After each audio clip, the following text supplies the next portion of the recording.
အဲ့ဒီမုဒိတာဆိုတဲ့အရာကဦးဇင်းတို့ကသူတစ်ပါးအပေါ်ထားမဲ့အရာပဲမဟုတ်ဘူးကိုယ့်အပေါ်ကိုလည်းမုဒိတာပြန်ထားရတယ်တခါတလေဦးဇင်းတို့ဘဝမှာအစင်မပြေတာတွေရှိတယ်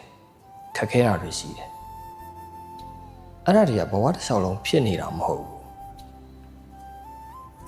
တခါတလေဦးဇင်းတို့ကြာရှုံးတဲ့အရာတွေရှိတယ်ကြာရှုံးတဲ့အခိုက်အတန့်တွေရှိတယ်ဦးဇင်းတို့တစ်ဘဝလုံးကြာရှုံးနေတာမဟုတ်ဘူး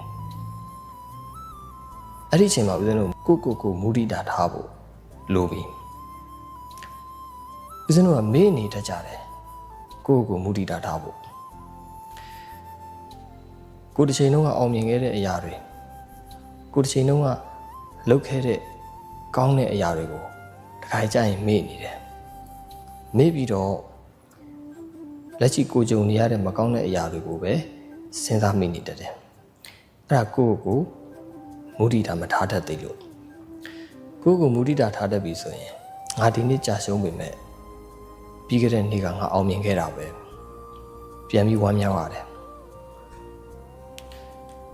ဆောင်းပြောဖြေတဲ့သူတွေဆိုရင်လည်းဒီနှစ်10တန်းငါကြားတယ်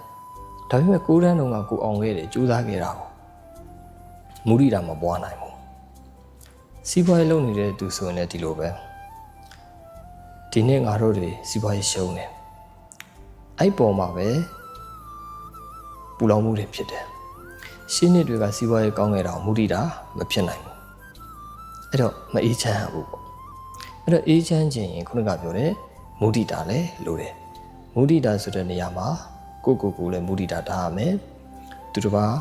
အောင်မြင်တိုးတက်တာကိုလည်းမုဒိတာပွားရမယ်